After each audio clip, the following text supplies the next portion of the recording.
Hey everyone, we are super excited to be spreading awareness and destigmatizing mental health in the Black and Brown communities.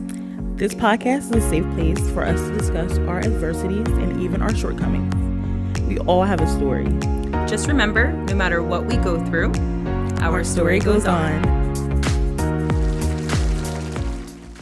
Hi everyone, welcome back to Our Story Goes On. Hey y'all. We hope everyone is doing well. Yes. And we are on episode 13. Woo! Lucky number 13. Yes. Is it lucky? Because I heard Friday the 13th. No, I'm just kidding. I was going to say, I know it's not lucky, but... Well, we can make it lucky. We can make it whatever we want to. Exactly. Yeah. And it's October, so in the spirit, the 13th. So, before we get into anything, of course, let's do our check-in. So, how are you today, Joe? Looking so fly. Thank you. Yes, y'all, this was like a nice 15-20 minute look, okay? Right. Straight up. But I'm good overall. I am feeling a little burnt out, I'm not gonna lie. Yeah, you have been working a lot. Save me, please. If somebody's rich out there and want to marry me, please save me. Listen, I'll get it right and tight for you, okay? But I don't know. It's just, I feel like when I'm not working, what am I doing? Just chilling in the house, not doing nothing anyway. So why not just make the money? And I mean, I am a little tired, and I did just get into a little crash. Because I'm a little tired. But I mean, I feel like once I achieve my goals, then I'll be able to slow down a little bit and take other things that always take precedence. Mm-hmm. But I just feel like I need to go a little hard right now. I get that. I need to push. I need to hustle and push through to get the things that I want because it's crunch time. And yeah, I mean, yeah. I get it. I get wanting to work a specific amount of time or whatever to get to that point where you need to be. So I understand, but feeling burnt out is also not healthy either. I know. Yeah, but I do have times playing with my friends and we've been going out and stuff. That's true. And I feel like those moments really save me from like just you know, so I've been enjoying that. So that's good. That's what I'm saying. Overall, I'm good. I'm hanging on there. I'm hanging on. But overall, it's good. It's gonna be okay. All will be well. So it's gonna work out how it's supposed to work out, right? That's what you always say. That's what I always say. Yeah, that's what you always say to me. Okay. Yeah. But enough about me. How are you, Sim? How are you doing? Good. I have a little bit of a headache right now. But this week has been going pretty well. Actually, this week was weird because I feel like it was dragging, even though I have it really easy at work right now. So I don't really want to sit here and complain or say like, oh God, this work week was so bad. But for some reason, the week just went by so slow. Right? Yeah. But it went well. You know, work was good. I'm building up my caseload. Since you guys know that I started a new job, I guess almost 2 weeks ago at this point. So it's slowly but surely building up and everything. My afternoon to evenings are more busy than like my mornings. So I'm able to get some things done in the morning and then go in, which is nice too. Yes. And yeah, everything else is pretty good. We got some things done to the house yesterday, which was such a relief because we've been meaning to get this kind of stuff done for the house. So definitely some good things. Yeah, absolutely. Yeah. So overall, everything's going pretty well. I'm going away next weekend, so I'm so excited. Period. Not only are you adulting, but you're going away too and enjoying yourself. Like, come on, you I'm excited. Can I be you when I grow up? Like, please. Yeah, I'm excited. Me and my husband are celebrating 1 year of marriage. So I'm really excited. We're going away for a long weekend, so it should be good. Yes. Yeah. Oh my God. It's crazy that it was a year ago, right? Yo, that was the best night ever. It really was the best day ever. But I'm like, how was it a year ago? Like, seriously, time. Right? They don't joke around when they say time flies. Like, they really don't. Time stands right. still. Oh my gosh. Exactly. It's like Twilight. Right. So crazy, but yeah. But it's good though. Like, I feel like it's one of those things where I want to go back to that day and like relive everything, maybe do a couple of things different. Well, But it's always a 5-year renewal. I know I was gonna say, but you know, that's what the vow renewals are for. But yeah, other than that, everything is going pretty well. Oh my gosh. I Yeah. love that. Thanks, girl. That is amazing. Yes.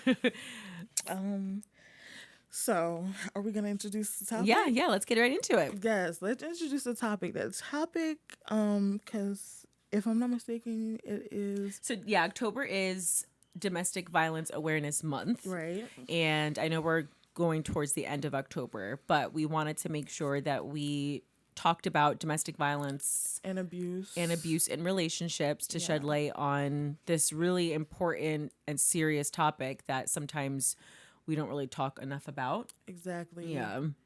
I feel like, first of all, it's something that you never really know your reactions or how you would feel or what you would do until you actually go through it, because there's so many factors that go into it. Like, we're gonna get into it later. Like, there's a whole Yeah. wheel.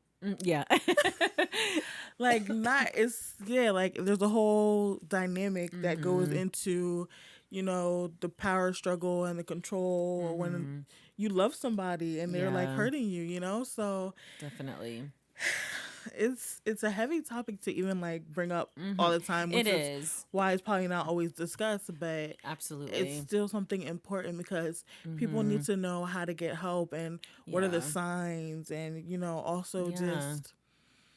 just know that you're not alone, and it doesn't matter, like, let's say you're not ready to leave at a certain time, or when everyone else says you should leave. Like, when you're ready to go and you need that resource, you should know who to reach out to, and also know that you're not alone, and you're a survivor, and you're gonna conquer everything that you ever gone through. So Yeah.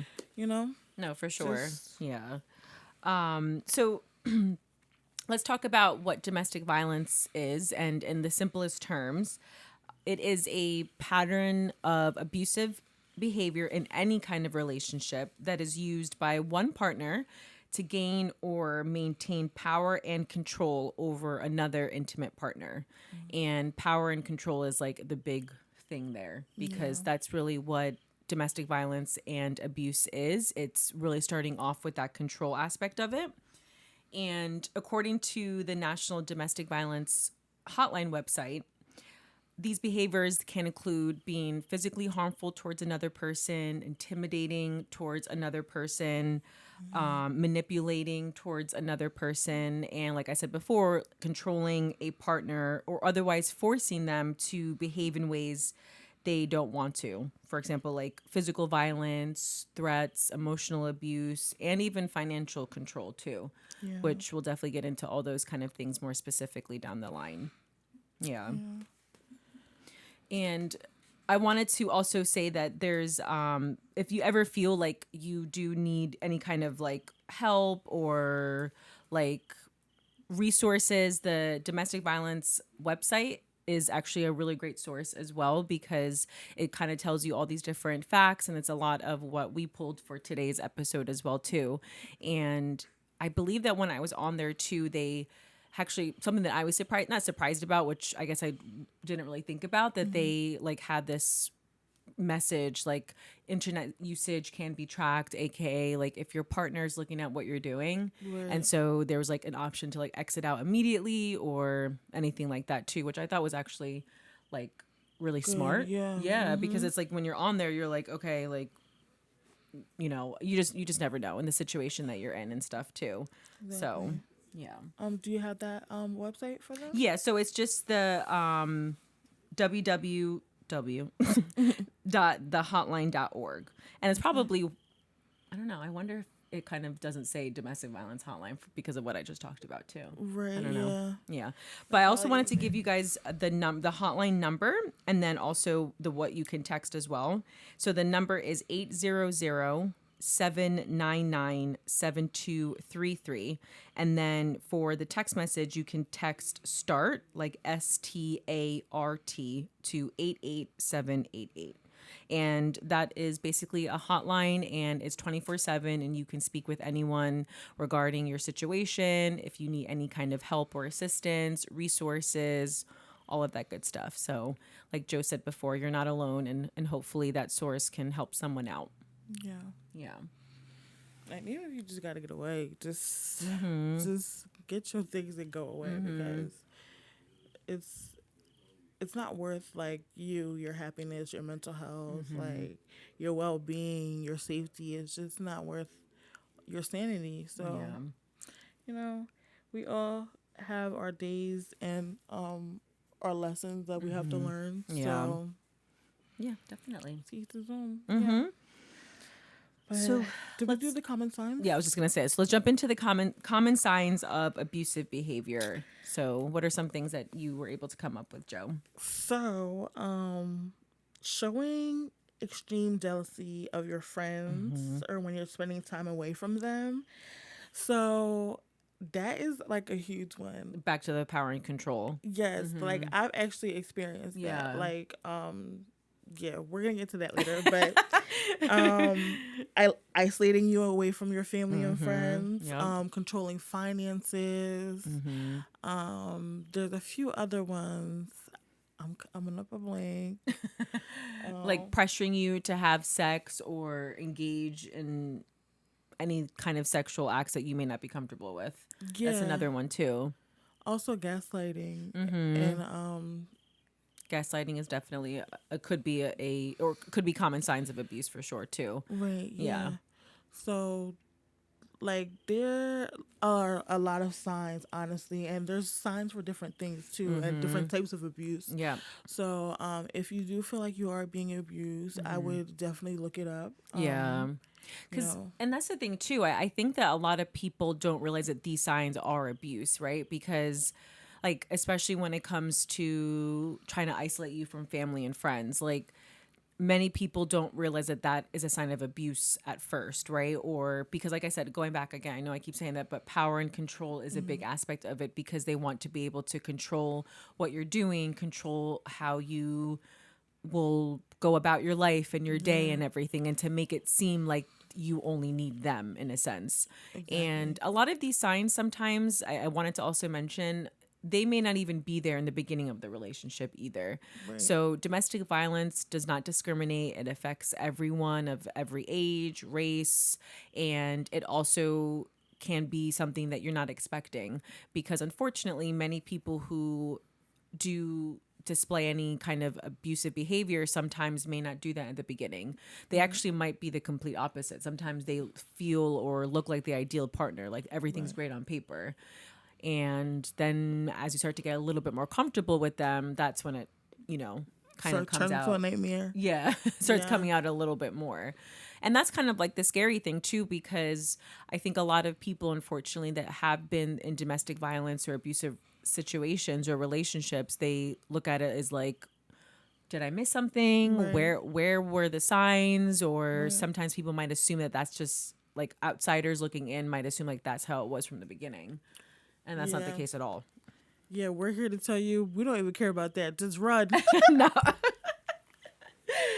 Yeah. Not to be funny, just get out of there. Like, yeah. don't sit there contemplating, blaming yourself, or just like anything. Like, they may be telling you, "Oh, it's you're ruining the family, you're ruining the bond, or whatever it is," or like you two have a pact. It's you and him against the world. Like, whatever it is that he tells you that you feel that is holding you there, break that. Like, Even though it's very difficult, yeah, it it's is. not, because one statistic as well, it says that the most dangerous time of a person leaving an abusive relationship is actually when they leave.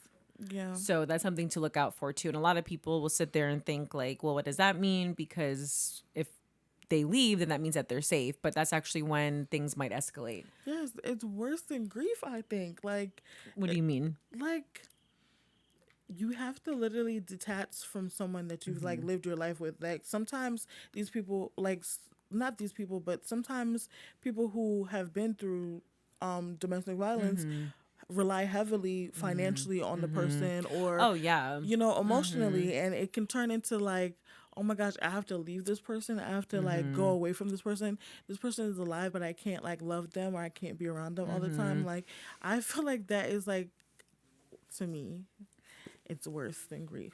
Yeah, I mean, well, what I meant is, I get what you're saying, but what I meant by that is that like the partner might like escalate by trying to hurt them, like trying to kill them. Yeah. So yes, of course, it might be difficult for the person involved in that to leave, but I'm talking about more like the physical harm that could bring upon that person. It's That's true. yeah, too. so it Sorry, is guys. like no, you're good, you're good. But yeah, I mean, I just think overall it's a very delicate situation, and of course, depending on the situation, this is exactly why the power and control is such a huge part of it, because I think a lot of partners know, hey, if I isolate them from family and friends, where are they going to go? If I control the finances, how are they going to leave? Right. Things like that too. So it's just kind of important to try to look at it that way too. Yeah. Yeah. So do you want to get into the power and control wheel? What? Yes, let's get into it. So the power and control wheel, and it's, so when I was in grad school, I interned at Jersey Battered Women's Service, which is a program up in North Jersey, and it was basically a domestic violence shelter, except I worked on the other side of things. I actually worked with the men and women, mostly men, that were ordered to our program to be able to, after they've been like charged with any kind of domestic threats, restraining orders for physical abuse, all that. So it was a 6-month program that the men and women had. Well, the men were 6 months, women were a little bit less because just kind of the way it worked out, that like women were unfortunately more like, some women of course can be abusive. I'm not going to sit there and sugarcoat it at all. 100% they can be. Yeah. But a lot of the women that I worked with, it seemed like a lot of them were just unfortunately like defending themselves. And then of course in the state of New Jersey, we take domestic violence very, very serious. So if cops are called and someone is injured, the cops are not just going to leave or anything. Like, they're going to arrest who they need to arrest to be able to separate the two people. Right. But this power and control wheel is what I learned a lot in that internship, and I remember running the orientation for the incoming clients that we were getting and talking about this power and control wheel, and kind of just sitting there in that group and sitting and saying, hey, let's look at these things here and let's see if you can kind of relate to anything. Now, of course, most of the clients that were coming in were like, I didn't do anything wrong. My partner should be here with me too. I mean, it was a lot of experience. Let me just put it like that. So the reason why I wanted to go through it today is because I think it's important, because unfortunately many people look at domestic violence and abuse as just being physical. And that is just the tip of the iceberg, because abuse does not just come with hitting someone or physically harming them. It can be a lot more than just that. Right. Yeah. That's true. So were there anything on there that you like kind of stuck out to you? Definitely. I have 4. Okay. So number 1 was using coercion and threats. So like stuff like, oh, if you leave, I'm gonna do something to your family or something to you, Yep. or if you have if you guys have children, I'm gonna take the children away. Like, just crazy stuff. Like, Yeah. are you kidding me? And then the second one is using isolation, back to just, taking away from people who care about you and who have an opinion about how they're treating you, or things that they may see that are actually a red flag that he doesn't want, Like other people to see. Yeah, so he will definitely start to do some isolation, like, oh, she always got something to say. Let's not talk to her no more. Like, just things like that. Yeah. And then number 3 is using male privilege. Like, That's a big one. I think that's a big one for me, because, okay, I don't know in what aspects, I don't know in what aspect it meant, but for me, I'm thinking like sex. Like, No, that's not what it means. No? Okay. No, male privilege. So the wheel says using male privilege, treating her like a servant, making all the big decisions in the relationship, being the one to define the men and women's roles, and then also acting like the master of the castle. So using the male privilege as again, the dynamic of what a lot of people look as gender roles. So like being mad masculine. Yeah, well, yeah, I guess. I think it kind of depends on how you define masculinity, but yeah. I would say like the male privilege is just kind of like I'm the breadwinner. This is the way it's going to go because I am the man, and that's the way it is. Well, and of course, and this patriarch. is and of course this wheel, and I'm sure that people have talked about it, but we have to remember that we're talking about heterosexual relationships here.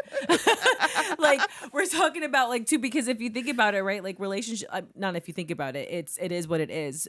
Domestic, like I said, it does not discriminate against any kind of race, gender, sexuality. Abuse is prevalent in both heterosexual, like all woman to woman and woman relationships, man and man relationships. It doesn't matter. It doesn't. And so that male privilege, or because I think the wheel too a lot uses only the word she, because it's like, again, we could be talking about any kind of gender or sexuality here too. So yeah. So now the fourth one is minimizing, denying, and blaming. Yes, like, oh, I didn't do that. Oh, she know why I did that to her. Oh, she deserved that. Yep. Or like just That's a big one. Yeah, like just like how did I deserve getting slapped upside the head or like getting punched? Like who deserves that? Right. So right. I think that men like that really have this, like, back to using male privilege, like this macho type of, oh, I own you, or like I'm the man and whatever I say goes. And yeah, I'm just saying, yeah. So those are the ones that kind of stuck out to you a little bit more. yeah. So, yeah, personally and figuratively. Yeah. Yeah. So again, those are just a few things that are, like I said, again, shows that abuse just goes way further than just physical abuse. Like all those things that you mentioned, the threats, the intimidation, the isolation, all of that, a lot of it is with that power and control again. That's why they call it the power and control wheel. So another one part of that wheel is, which I think is such a huge one that I don't think many people talk about, is using economic abuse. So preventing your partner from getting a job, tracking how your partner spends, giving like money only when they need it for like groceries or pocket tracking. What was that? Pocket tracking. Like, oh, what do you need this for? Right. Things like that too, right? And not allowing your partner to have access to the income. So especially if you two share an income, like a lot saying I will control everything. I think a really big part of the economic abuse as well comes from a place of the partner not providing financial help when needed for necessary expenses. So again, using that abusive power, like, well, we don't need to pay for that right now, or I'm not going to pay for that, or you're going to have to wait. And let's say it's necessary. Let's say there's something going on that you need that money for the both of you, I'm saying, right? It's not just like, oh, I need to go buy a purse or shoes. We're not talking about that. Necessary expenses. Let's say you have a child together and they need braces, they need something. And then they're like, no, you pay for it. Yeah. So that's also a big part of that abuse too, that I think is one of those other ones that not a lot of people shed light on too. Right. Yeah, I agree. Yeah. And then another one part of it is using emotional abuse, which I think we all can decipher what emotional abuse is, but specifically insulting your partner, putting your partner down for whatever reason. I think a lot of this also comes from embarrassing and humiliating your partner in front of other people too. And that could go like a lot of ways, like making fun of them in front of people or talking down to them in front of other people too. Yeah. So also, I think this is where the gaslighting comes in. So making her or him feel crazy, right, for something that they did to you, and trying to like shift that blame or that perspective onto that person, and making, wow, like, am I crazy, or Right, did that right. really happen actually the way I thought it did? So, yeah. And I think also, of course, the name calling and putting that person down, maybe talking about something that they're sensitive about, like their body image, Yeah. maybe calling them, like telling them they need to lose weight, things Yeah. like that too. Definitely. That's just the first thing that popped into my head, because I think a lot of times partners, when it comes to emotional abuse, will for some reason go for the person's body Yeah. image, like, because I think as a society we pay attention to that so much, and then it's like a way to hurt people too, Exactly. right? True. Yeah. And then Joe mentioned this too, using children was the last part of the wheel too. So making the person feel guilty about the children, relaying messages to your children, so that that way your children can, like, oh, this is what mom said, this is what dad said, and things like that too. So yeah, that whole power and control wheel, again, was just to shed light on how abuse looks in all different kind of relationships. And again, if you feel that you've been experiencing any of these things in your current relationship, that there is help. Like, I Please gave reach you, out. yeah, please reach out and everything. And domestic violence is just such a serious problem in this country. So I believe the statistic I read, I don't want to be wrong, but I believe I read like 1 in 3 women go through abusive relationships, and I think it's like 1 in 4 men, but I could be wrong. I probably should have looked it up before, but it's a serious thing. And I think a lot of people talk more about it nowadays, but I also think that, like Joe said, it is also a very difficult topic to discuss, and also to admit to your loved ones, Absolutely. right? That you might be going through something like this. Like, no one wants to hear that from their friend or their family member. Yeah. So, I don't know. Do you want to get into our personal experiences with this? I think this show, we always talk about breaking the stigma of a lot of different things, and I think that breaking the stigma is talking about it. Yeah. Like, absolutely. Yeah, for sure. Do you want to go first? Sure. I'm gonna make this short and sweet. Right. We're not gonna go into like such grim detail. So I was in an abusive relationship, but it's so crazy because, like, I also feel like that was probably like a relationship that caused me to grow a lot. So it's kind of like a love-hate type of thing. But I don't know. I feel like I've experienced a lot within that wheel, within that relationship. That I don't know.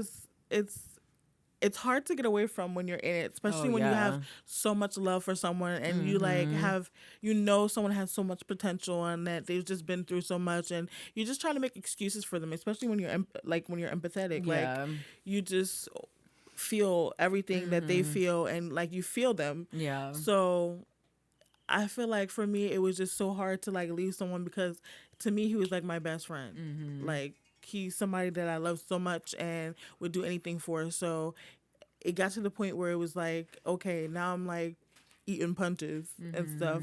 Yeah. So, it was just very, I don't know, it was very like movie like. It was just like, this is not happening to me. Like, what? Yeah. Like, what? Most telenovela. I think that's a good way to put it, though. A lot of people are like, whoa, is this my life? Yeah. Is this like, really what I'm going through? Like, we've heard seriously. other people go through that kind of stuff. Yeah, for sure. But yeah, girl, your turn. No, but I wanted to say that I think it's amazing that you said I tried learning from that, though. Like, it's not something that you are looking back as like, oh, something that you, not saying that everyone should learn from everything that goes on in their life, but I think it's good that you were sitting there being able to, think about it, Yeah. Yeah, for sure.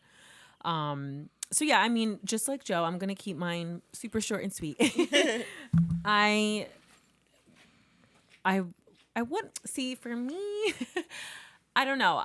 The relationship that I was in was, I always say, like, was it abusive? Was it not? But there were definitely times that this person put their hands on me and made me feel like the things in the wheel, it was like I don't think our relationship was like for example like the money thing and the isolation and like the all that really wasn't a thing. It was more about like the toxicity between the two of us and the when we would get into arguments. Like that's when things would get like really really bad. And it was just something that I don't know. It was like you're right. It was just so hard to leave difficult relationships, and I don't know why. Like it's something that you sit there and wonder to yourself, like, why is it so hard to leave this relationship? So it was a lot of like manipulation. There was a few physical times, and it was a lot of gaslighting. So, you know, I think that my experience, I want to say, taught me a lot, but I'm also still learning a lot too, because it was such a long relationship and it was something that I wasn't really able to really get out of for a long time. Yeah. And other people saw it too, like never the physical things. I didn't tell anybody about that until after we had actually stopped dating. But a lot of people would be around us and hated to be around us. Like that's how bad it was. Like it was just, you know, terrible. But, you know, like I'm in a much better place now. And I feel like you said, it's just like something, it's just about a learning lesson. And I think that we're lucky to be able to say that like, hey, we were able to get out of that. While a lot of people are unfortunately still in these kind of relationships or unfortunately have died from these kind of relationships and we're with them and we really feel for those people as well too, because I can't even imagine like how difficult those situations might have been. Exactly. Yeah. But one thing I will say is like when you do take that step, even if you are within this type of scenario, when you do decide to take that step, the growth that comes from it is freeing. It's like literally like a rose crashing through concrete. Like it literally feels like you can breathe again and you like as long as the petals fall, like you're still gonna be a flower. Like you know what I mean? Like it just feels Oh, that's cute.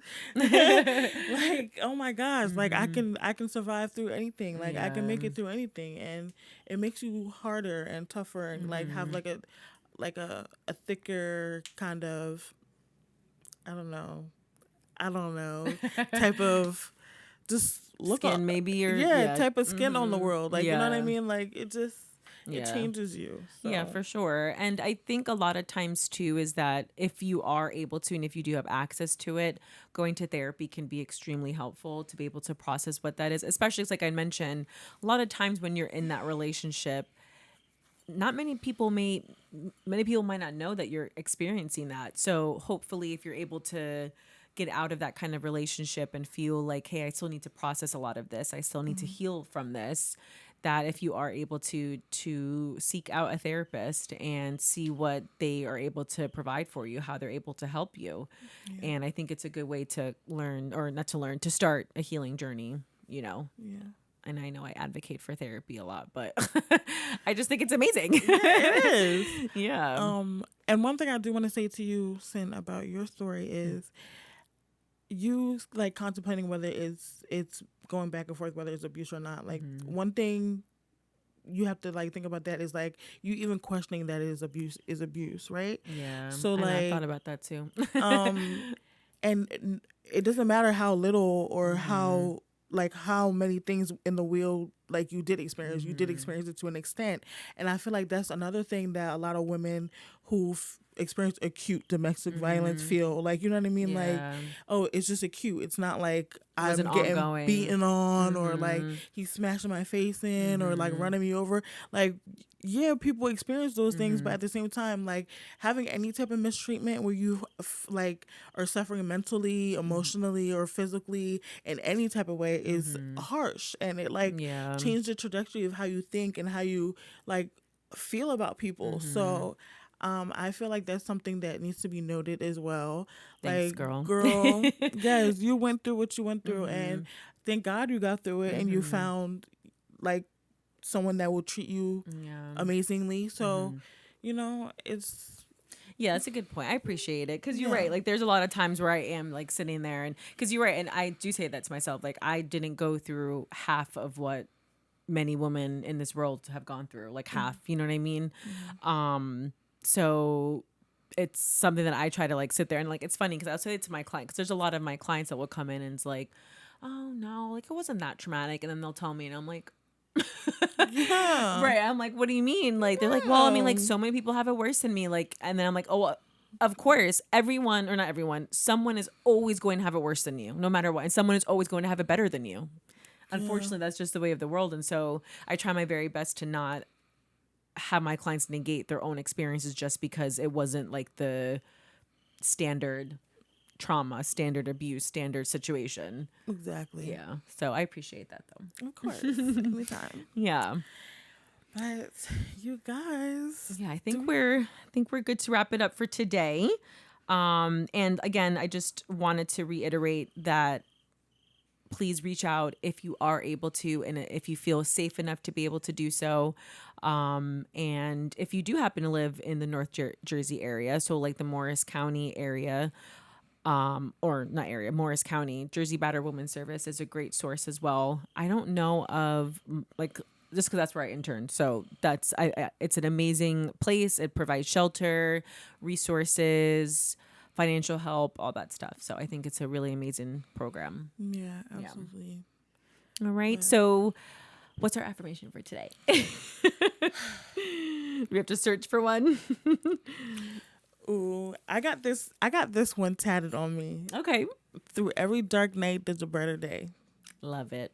Through Yeah. every dark night, There's a brighter day. You've never shown me that tattoo. Because you don't want to see it. I got it done at a tattoo party. It was horrible. I was 15. Oh my God. And Yeah, that makes sense. that I look at that job when I'm like going through some tough times. I love that though. That's really good. Okay. But yeah, there's always going to be a brighter day. And you know what Always. Gorilla and Cardi said. So, yes, you guys.